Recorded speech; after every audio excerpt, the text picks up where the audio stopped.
Hello students, this is your science class. Today we will revise chapter number 12, our life supports. In the previous video, we have learned air and its importance, layer of atmosphere, composition of air and properties of air. Now, in this video, we will learn the next topic. The topic is water as a life support. As we all know very well, water is very essential to stay alive. हम सभी को पानी की जरूरत है alive जिंदा रहने के लिए. As you know, water is used for drinking, cooking, bathing and many more. About 71% of Earth surface is covered with water. जो हमारी अर्थ का सरफेस है वो 71% पानी से कवर्ड है. Water is obtained through various sources. अब आपको पता होगा वाटर हमें कई सारी सोर्सेज से मिलता है, जिसमें से रेन क्या है, एक मेन सोर्स है जिससे हमें प्योरेस्ट फॉर्म मिलती है वाटर की और natural form. But when it comes down, जब रेन वाटर नीचे आता है तो it might get mixed with smoke, dust, germs and insoluble impurities. जब रेन वाटर नीचे आता है तो वो डस्ट, जर्म्स और कुछ इनसोल्युबल इम्प्योरिटीज के साथ मिक्स हो जाता है, जिसकी वजह से वो इम्प्योर हो जाता है और हमारे लिए अनफिट हो जाता है, जिसे हम यूज नहीं करते. Now the next topic is impurities in water. The impurities in water are of three types. जो वाटर में impurities होती हैं वो three types की होती है. First one is insoluble, second soluble and third one is germs. Now insoluble वो होती हैं जो वाटर में soluble नहीं हो सकती. Soluble जो पानी में घुल जाती हैं. Soluble का मीन्स होता है जो पानी में घुल जाएंगी और हमें दिखाई नहीं देंगी. Insoluble को हम देख सकते हैं. Germs जो उसमें वाटर में प्रेजेंट होते हैं, छोटे छोटे micro organism. Now removing insoluble impurities from water. अगर हमें जो इनसोल्यूबल इम्प्योरिटीज हैं उनको वाटर से रिमूव करना है तो हम कैसे करेंगे? उसके लिए दो प्रोसेस है, sedimentation and decantation and next one is filtration. तो these are the methods to remove insoluble impurities from water. Now let's understand what is sedimentation and decantation through the activity. अब आपको क्या लेना है, एक बीकर लेना है, उसमें थोड़ा सा पानी डालना है और उसमें थोड़ा सा सॉइल मिक्स कर देना है. फिर आपको स्पून से उसको मिक्स करने के बाद जब आप देखेंगे तो पानी आपको थोड़ा मडी दिखाई देगा.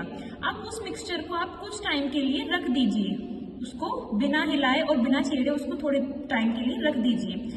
जो सॉइल होगी उसमें वो हैवी होगी तो वो उसके बॉटम में, बीकर के बॉटम में सेटल हो जाएगी. तो this process is called sedimentation. Now अब आपको क्या करना है, जो क्लीन वाटर है, जो ऊपर आपको वाटर दिख रहा है, वो आपको अलग करना है with the help of glass rod. एक ग्लास रोड लेनी है जिसकी हेल्प से आपको वो पानी अलग करना है. This process is called decantation. उस प्रोसेस को हम बोलते हैं decantation. Now the suspended impurities are left behind. और जो इम्प्योरिटीज थी वो उसमें रह जाएंगी बीकर में. Now next one is filtration. Filtration क्या होता है ये भी हम एक्टिविटी के थ्रू जानेंगे.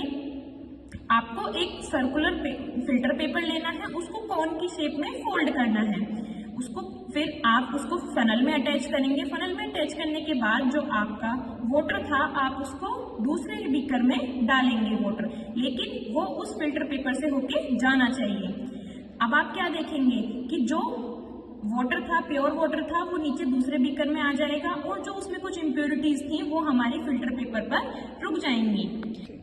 Now we get clean water. अब हमें क्लीन वाटर तो मिल गया है लेकिन वो भी हमारे लिए प्योर नहीं है. क्यों? Because it contains germs. उसमें जर्म्स होते हैं. तो अब हम जर्म्स को कैसे रिमूव कर सकते हैं? By boiling. अब हम कुछ मेथड्स पढ़ेंगे जो हम सोल्यूबल इम्प्योरिटीज, जो इम्प्योरिटीज उसमें घुली हुई हैं, उनको कैसे रिमूव कर सकते हैं.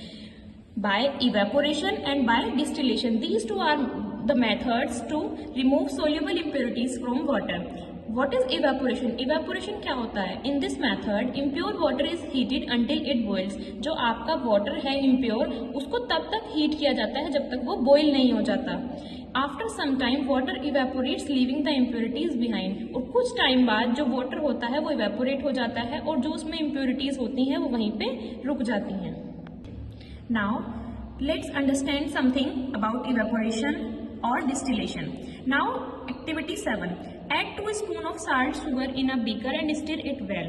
आपको 2 स्पून सॉल्ट डालना है या फिर शुगर डालना है बीकर में जिसमें आपने वाटर लिया है. उसको स्टिर होता है घुलाना, अच्छे से घुला देना है.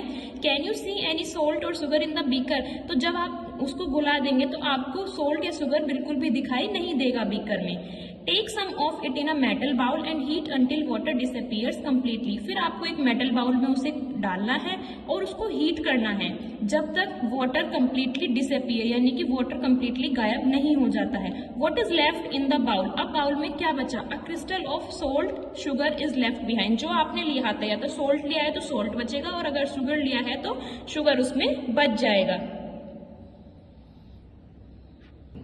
Now the next topic is distillation. अब हम पढ़ेंगे कि डिस्टिलेशन क्या होता है। तो डिस्टिलेशन एक वाटर को प्योर करने के लिए प्रोसेस है। अब उस प्रोसेस में क्या होता है, हमने एक फ्लास्क लेना है, फ्लास्क में हमारा जो इम्प्योर वाटर है वो फिल करना है। इम्प्योर वाटर को जब हम हीट करेंगे तो जो उसमें इम्प्योरिटीज हैं, जो गंदगी है, वो इसमें यहीं सेटल डाउन हो जाएंगी और जो हमारा वाटर है वो वाटर वेपर की फॉर्म में यहाँ पे जाके इकट्ठा हो जाएगा। देन जो वाटर वेपर है वो कंडेंसर के थ्रू हम दूसरे बीकर में डालेंगे। जो हमारी वाटर वेपर है वो वाटर की फॉर्म में चेंज होते हुए दूसरे बीकर में पहुंच जाएंगी। जो हमारा कंडेंसर है इसके आउटसाइड हमें कोल्ड वाटर रखना होता है, जो हमारी वाटर वेपर है वो उनको पानी में कन्वर्ट कर देता है। Now in the next beaker, जो हमने दूसरा बीकर लिया उसमें हमें क्या मिला? Pure water. Water is free from all impurities and germs. उसमें कोई भी इम्प्योरिटीज नहीं है, कोई भी जम्स नहीं है। Now we get the purest form of water and this water can be used in car batteries, experiment and medicine preparation. तो अब हम इसको यूज कर सकते हैं। This is all about the topic impurities in water and how to remove soluble and insoluble impurities from water. I hope you understand well. Now I will share the test to you which you have to do in your notebook. Thank you.